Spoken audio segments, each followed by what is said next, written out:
Final பார்த்தீங்கன்னா உண்மையில் ஒரு பெரிய ஒரு பரபரப்பான ஒரு ஃபைனலு.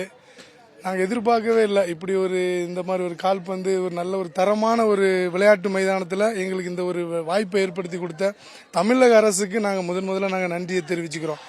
அதுலேயும் பர்டிகுலராக பார்த்தீங்கன்னா பள்ளி கல்வித்துறைக்கு இது முன்னாடி சிஎம் டிராஃபி அப்படின்னா ஒன்லி பெரிய பெரிய டிபார்ட்மெண்ட்ல விளையாடுறவங்களே அப்படியே விளையாண்டு அதை பரிசு தொகையை வாங்கிட்டு போயிடுவாங்க. 37 கோடி ரூபாயை இந்த தமிழக அரசு ஒதுக்கி அதுவும் இந்த பள்ளி மாணவர்களுக்கு போய் சேரணும் அப்படிங்கிற முனைப்போடு இந்த வாய்ப்பை ஏற்படுத்தி கொடுத்த தமிழக முதல்வர் மற்றும் விளையாட்டுத்துறை அமைச்சர் உதயநிதி ஸ்டாலின் ஐயா அவர்களுக்கு எல்லாத்துக்கும் நாங்கள் மிகுந்த நன்றி ஏற்படுத்தி சொல்கிறோம். இந்த டொன்போஸ்கோ மேல்நிலைப்பள்ளி பெரம்பூர் கால்பந்துக்கு ஒரு மிகச்சிறந்த பள்ளி. இது எங்களுடைய தலைமை ஆசிரியர் தந்தை, எங்களுடைய இல்ல தந்தை எல்லாருக்குமே இந்த பெருமை சேரும். முக்கியமாக கஷ்டப்பட்டு விளையாண்ட இந்த டொன்போஸ்கோ மாணவர்களுக்கு எங்களுடைய மனமார்ந்த நான் நன்றியை தெரிவித்துக் கொள்கிறேன். நன்றி. நிறைய மேட்சஸ் விளையாடி இருப்பீங்க. இந்த கிரவுண்ட் எப்படி இருக்கு? நல்லா இருக்கு விளையாட. இந்த மாதிரி இந்த கிராஸ் நல்லா இருக்கு.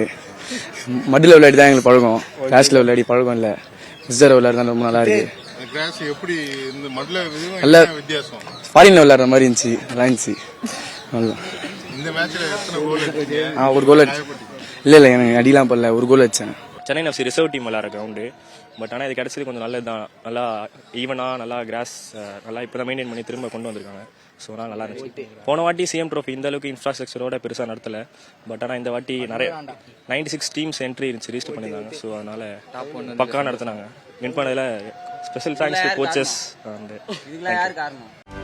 செய்திகளை உடனுக்குடனும் துல்லியமாகவும் தெரிந்து கொள்ள சப்ஸ்கிரைப் பண்ணுங்க.